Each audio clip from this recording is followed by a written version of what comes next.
Welcome to today's webinar, which is intended to orient new sites and refresh the knowledge of continuing sites on topics of importance in Adult Redeploy Illinois. Adult Redeploy Illinois is a state-funded grant initiative that incentivizes local jurisdictions to divert nonviolent offenders from prison into more cost-effective, evidence-based community corrections programs. This webinar will focus on data collection and performance measurement. My name is Mary Ann Dyer, Program Director for Adult Redeploy Illinois. I am joined by Rebecca Skorick, Research Analyst with the Illinois Criminal Justice Information Authority, who manages the ARI data collection process.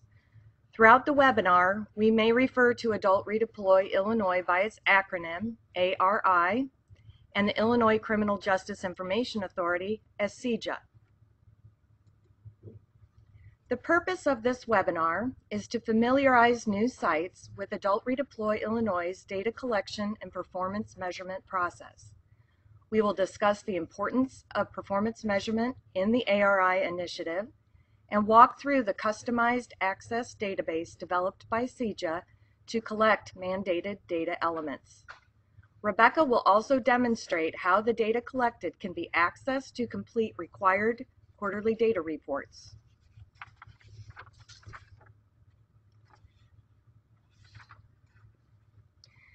This information is directed to the staff at sites who are responsible for entering client data and ensuring its accuracy, including probation officers and directors, program coordinators, and support staff. So why is data collection and performance measurement so important? The Crime Reduction Act of 2009, which created Adult Redeploy Illinois, mandates the collection of performance measurement data. This information is critical to establishing a feedback loop with the sites for continuous improvement, as well as producing regular reports to the Governor and General Assembly on the impact of the initiative and the state's return on investment. In exchange for Adult Redeploy Illinois grants, sites must agree to reduce by 25% the number of nonviolent offenders they send from their target population to the Illinois Department of Corrections. This is the site's contractual obligation, and it is the main performance measure we track. The Crime Reduction Act also requires sites to measure recidivism and revocation rates, as well as a number of pro-social indicators, such as employment or education attainment, and treatment program completion while in the program. These demonstrate an improved quality of life and improved prospects for avoiding a life of crime in the future. In conjunction with CJIA researchers, Adult Redeploy Illinois developed other measures to track the effectiveness of program models and evidence-based practices used by sites, including probation officer caseload sizes versus the best practice standards, drug court graduation rates, etc. As you will see when Rebecca goes through the database, there are hundreds of pieces of information that can be collected on each individual enrolled in a local ARI program. We have prioritized the key data elements that are required for the reporting that we have to do. The list of these required data elements is included in the grant agreements that are signed by the ARI sites. They include offender demographics, information on the current criminal case that placed the individual in ARI, and specific information on the ARI or probation conditions. To facilitate data collection, CJIA developed a free access database specifically for ARI sites. Several sites use this as their main database. Others have invested in other database and case management systems over the years, such as Tracker. ARI and CJIA staff have been able to work with sites to make sure these other data systems collect and can report out all of the required data elements in order to prevent duplicate data entry. Now Rebecca will explain the features of the Access database and how the data are collected and used.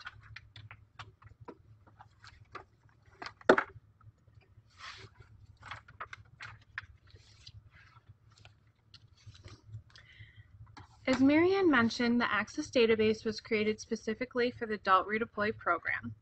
It serves as a way for us to collect required data elements and for sites to have a case management system. Technical assistance and training is provided to the sites on use, and we can customize forms to fit each site's needs. Such examples are the names of the treatment providers or specific sanctions that your ARI site may have implemented. A database dictionary was created to guide entering required ARI data. You should have all received this document. We recommend that you enter ARI client data at least once a month. Now I'm going to show you some screenshots of the ARI database so that you can learn how to enter required ARI client data. So this is what the main form looks like. And this green page is completed on all clients being considered for Adult Redeploy participation. The Adult Redeploy Illinois Database Dictionary provides definitions on how to complete each of the fields. So you'll see that there's a docket number, a referral source, referral pathway, admitting offense. All of this information is described in the database dictionary. Again, this information is collected on anyone being considered for the Adult Redeploy program. And then the acceptance decision date is where you'll enter whether and when the date that was decided on their participation. And then the acceptance code is then indicated whether or not they were enrolled or not.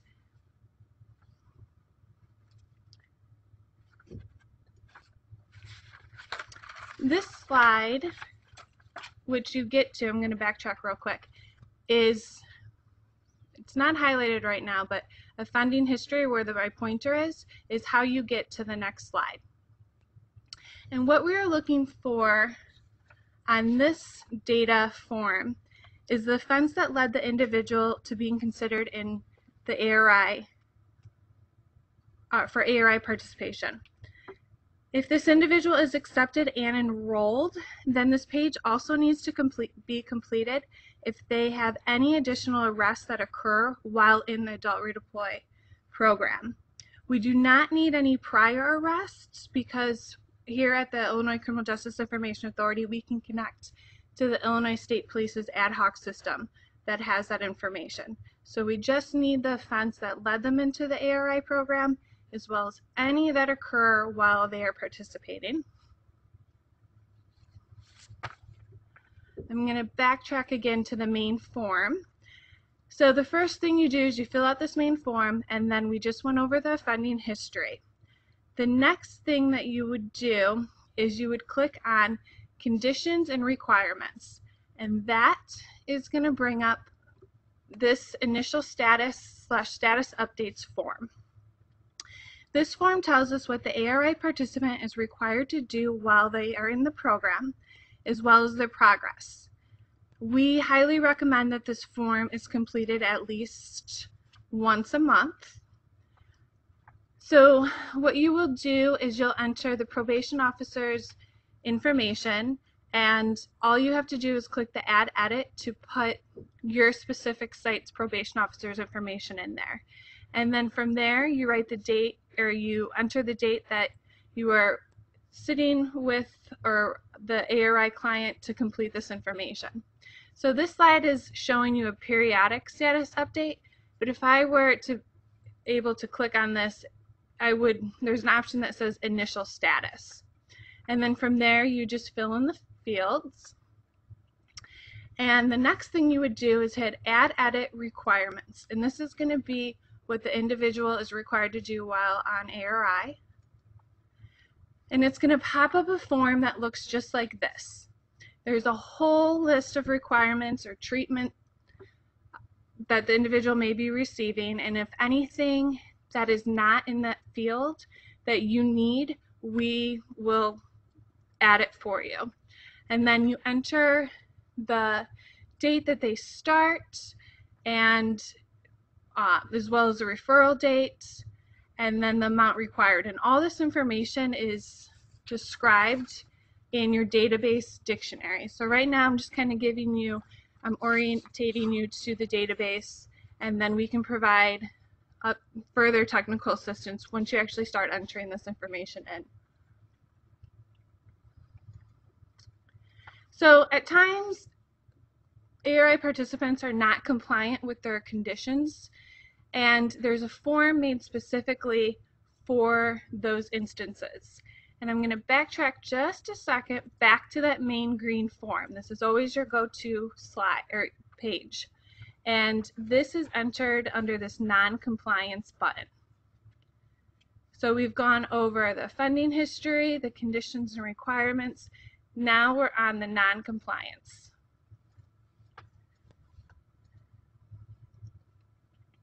So again, all of this is described in your database dictionary. And what we've done is we've added a box right here. Did this violation cause an adult Redeploy Illinois referral? What I want to note is that at times individuals that are enrolled in the adult redeploy program had been on probation already. So they didn't necessarily pick up a new offense that led them into the ARI program. So the criminal history form may not apply to them. So this is where you would go in order to enter that information. So instead of doing the criminal history for a person in that instance, you would actually come to the non-compliance form and enter it here, and you'd click that box. If the individual did pick up a new arrest that led them into the adult redeploy program, you would treat this page as if for non-compliance reasons. So you can either enter just one date, or sometimes an individual, especially if they're in drug court, they may have several drug tests in 1 week or a 2-week period, and you get results back. You know, there's just some time frame in between. So instead of writing several violations for failing a drug test, you could just click at the date range and enter it. And then you could put in refused to take the test, or they actually tested positive, or they were missing treatment groups. So all of this can be entered on this page, and we also like knowing the sanction that was applied for that violation. Okay, I'm going to go back to that main green page, and the next required data field we need is their level of service inventory, their LSIR. So here's the button, and we're going to now enter that page, which is right here. We always want the LSIR for their initial one for when they start the adult redeploy program, but we also want any that are conducted for say they maybe got a violation and you want to update it, or you do it every 6 months. So you can enter the LSIR date into this field, and then when you click on the purpose, there's several different, it could be for the initial, it could be a periodic, and all of those options that are listed once you click on that are described in the database dictionary. And then you enter their scores, and then the risk, that is the level of risk, and then if there's an override. So this is all available in the database dictionary. I just want to stress that's always your go-to, because this can be a little confusing. But the next one is drug test form, and if we go back to the main green page, that is available through this button right here. And so what you do is you can enter all the drug test results. So the date it was taken, whether or not they failed or they passed, and the substances found.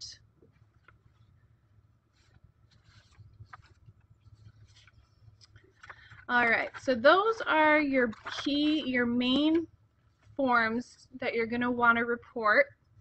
And there's several reasons why we ask that you complete the ARI data. And they include case management, quality assurance, research and program evaluation, and performance measurement. So we mine the ARI data on a quarterly basis for quality assurance and performance measurement purposes. We want to make sure that sites are following the key components of their specialty court and are on track to meeting their 25% reduction goal.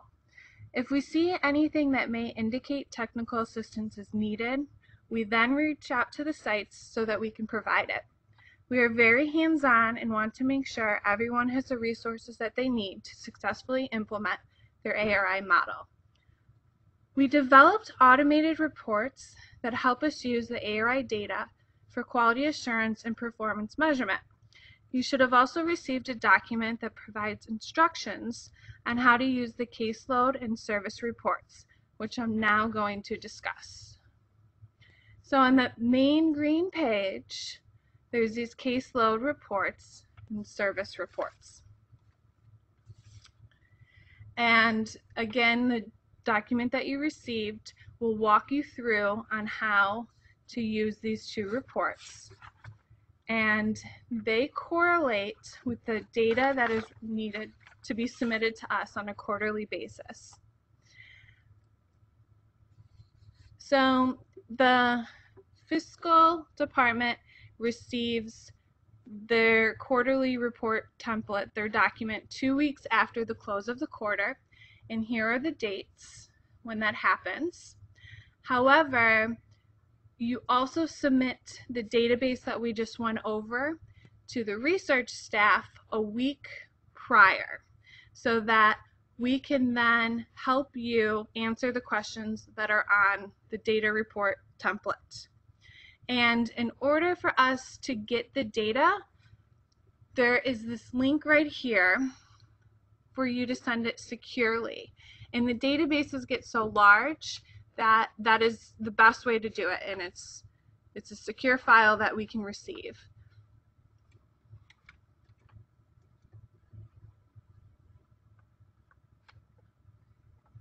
And we always send reminders. You'll receive a reminder a month ahead of time as well as 2 weeks ahead of time. And in that email that we send out, we provide the link of where the data is to be submitted through this website, as well as we highlight the key fields that we need entered. And once we once we're able to look at the data you submit, we'll email you if we're missing anything. And then you can always, complete the data and then send it back to us. So we definitely provide lots of assistance to make sure that the data is in there. And now we're going to open it up for questions. I want to, before we do that actually, I want to highlight the documents that we sent out. The Adult Redeploy Database Dictionary, I referred to this a lot, but this has all the instructions on how to enter the data. But this is the one that's going to help you fulfill the quarterly data report. So this document is, it's identical to what you're going to submit, except for we have screenshots and instructions on how to fulfill it. So the client served, what you can do is click on caseload reports, and what it's going to do is it's going to bring up this gray form, and it's going to ask for the start date and the end date for the quarterly report that you want to pull the data for.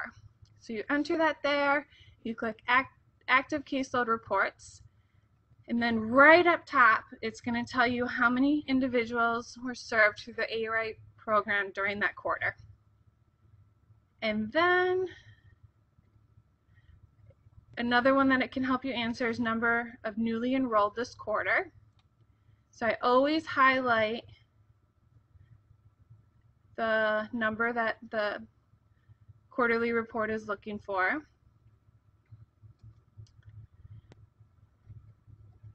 And then number exiting this quarter, you're just grabbing a different row on the report that's generated. So there are 27 in this case. And then number exiting successfully, it tells you right there. Number exiting unsuccessfully.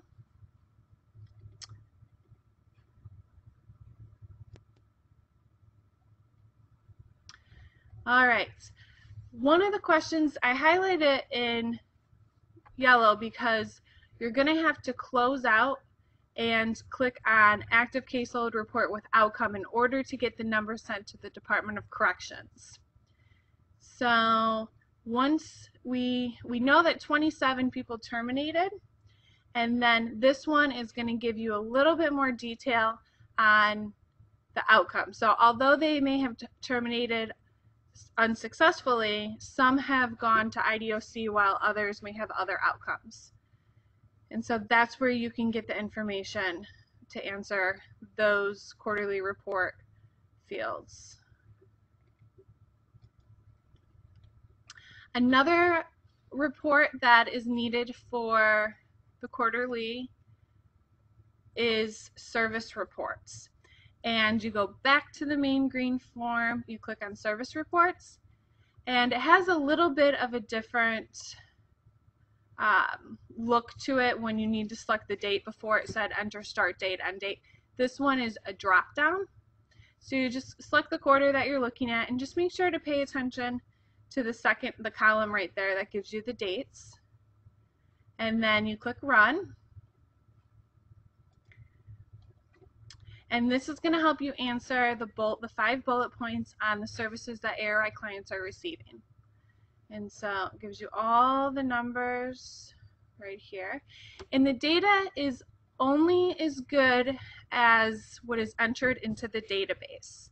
So what may happen is you may have more individuals receiving clients than what is actually being produced in the reports. So it's a good way for us to have a feedback loop so we can, so that way we know what the numbers that are being generated, we can send it back to you and then you can verify them. And we always find that every quarter the data gets better and better because it's getting more meaningful, or it's getting, mistakes are being found, or we're just catching things, and we just want to make sure that we do provide that feedback loop.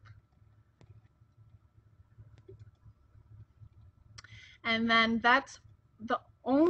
those are the reports that can help you answer the information on that template. The other ones you guys will keep track of without the database. Okay, so now we're going to open it up for questions. And if you have any questions, just type them in the chat message area and we'll answer them as we go.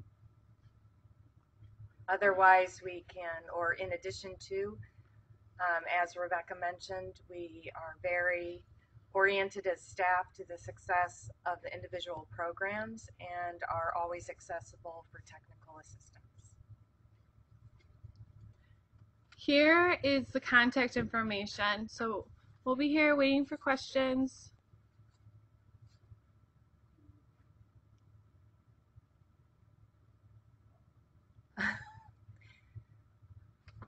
Well, I see that we have one individual who doesn't know where to begin with questions.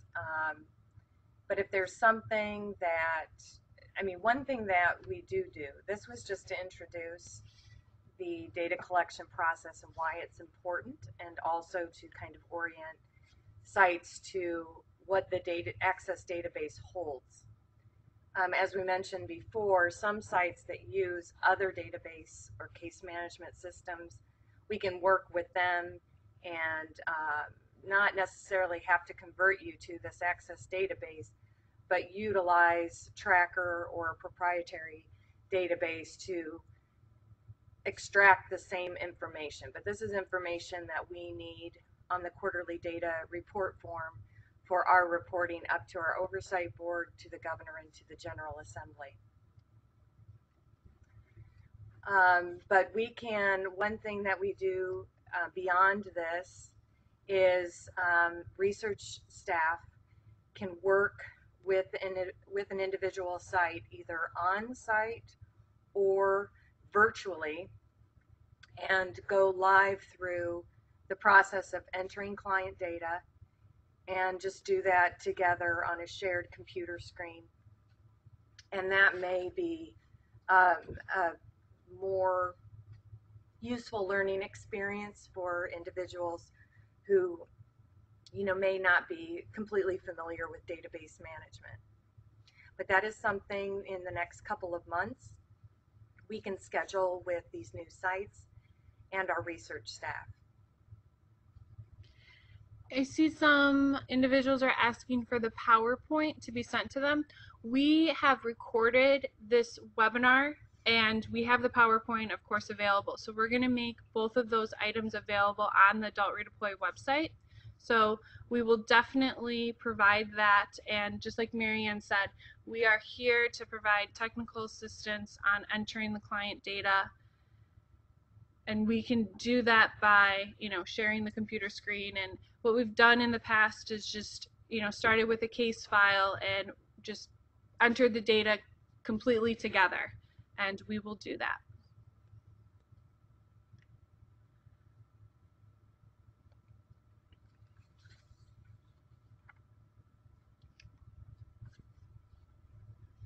Did everybody receive the database dictionary and the document that says accessing or using Access to generate the quarterly report? If you just want to indicate in the chat.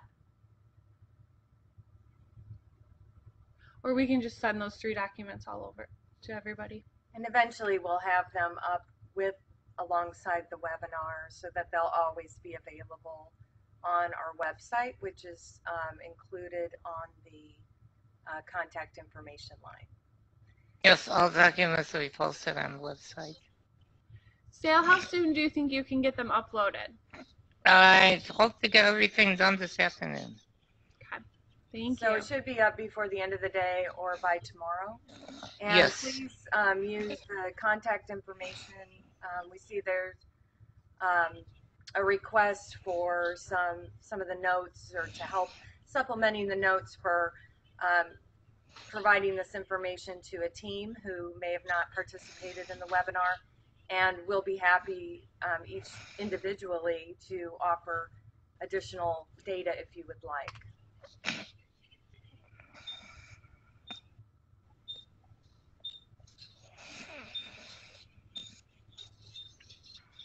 We do have a master list of all the key required components, and as I mentioned earlier, these key components are also included in the grant agreements that you sign, but I can send that to you.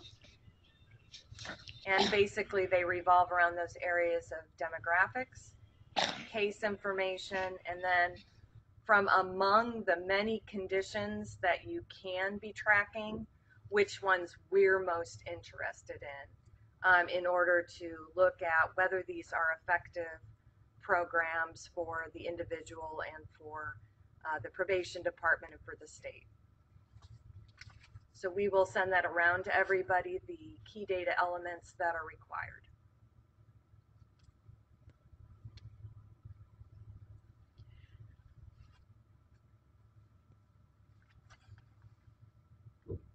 If sites also want to enter in the chat box whether or not they've received the Access database, so we want to make sure that is sent to you and you're able to save it securely on your hard drives, and we want it to be saved in such a place that it's what's the word? It's just backed up. That's it. That it's backed up on a night or every night or every week or so. And we have our IT can talk to your IT to make sure that everybody is storing it securely and in such a way that it's backed up. And we should mention that this database is used by large counties and very small counties with few IT resources. It is designed to be very accessible to amateurs in this arena because it's very important that everybody is involved in the data collection process, and we don't want anybody to be intimidated by it, but instead see it as an opportunity to assemble data that can be used in this feedback loop we talk about, which will provide your staff and your stakeholders with information on how your programs are going. I mean, you'll know from day to day or month to month anecdotally how the program is going, but it's rare that particularly smaller jurisdictions, but also larger, have the time to just reflect on whether drug testing seems to be getting better, or some of the more nuanced things that are going on in client contact or in treatment. So we have actually created a suite of automated reports. We just kind of skimmed over that today. But the idea is that anybody using this database with a click of a button can download a report that would be suitable for providing to your county board or to your director or supervisor that would relate to certain data elements and how they're collected.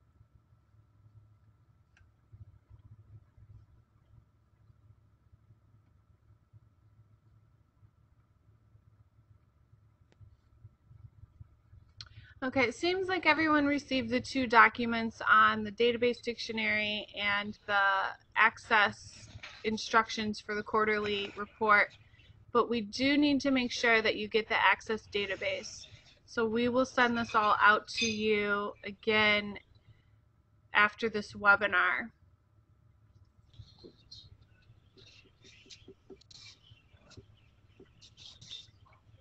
So I believe we can hold for about 5 more minutes for any other questions that come to mind, and then we will divert all questions that come up after that to ask you to contact us directly with those questions, and we'll go from there. But again, this was just a start in an ongoing relationship with data collection and performance measurement that is so critical to the sustainability of programs like this.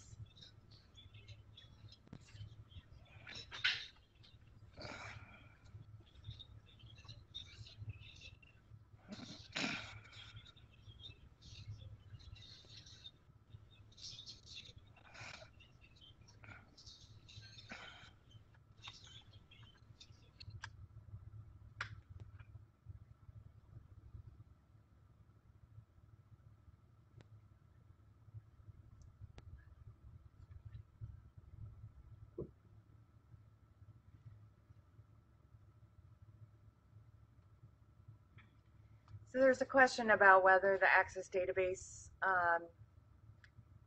reports can replace those run by Tracker. What we have done is we've worked with Tracker directly to add some report capabilities. No? Well, we have, but the Access Database is what we created to specifically align with the quarterly reports. So the Tracker reports may or may not be able to get you the same information. It would be a discussion that you would have with Tracker. We only have the ability to really customize it for the Access Database that we created in-house.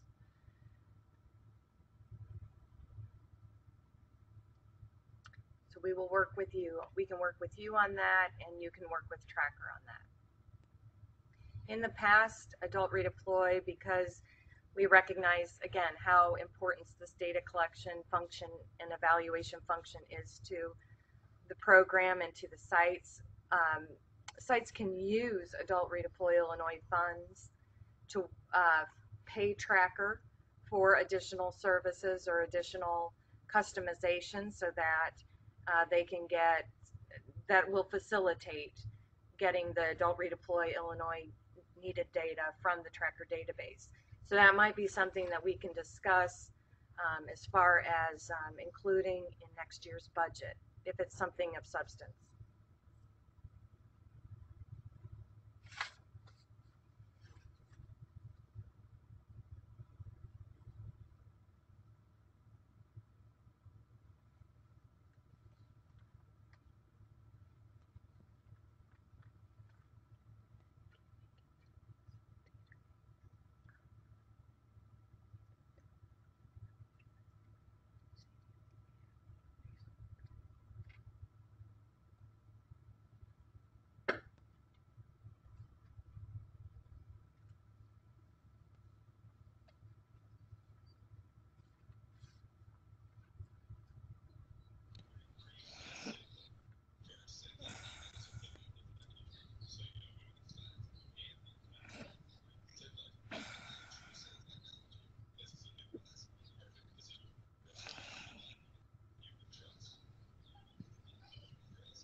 So thank you everybody for your time today, and please look for this webinar to be posted along with the documents that were sent out, the database dictionary, as well as using Access to complete the quarterly data report form on our website at www.cja.org/redeploy.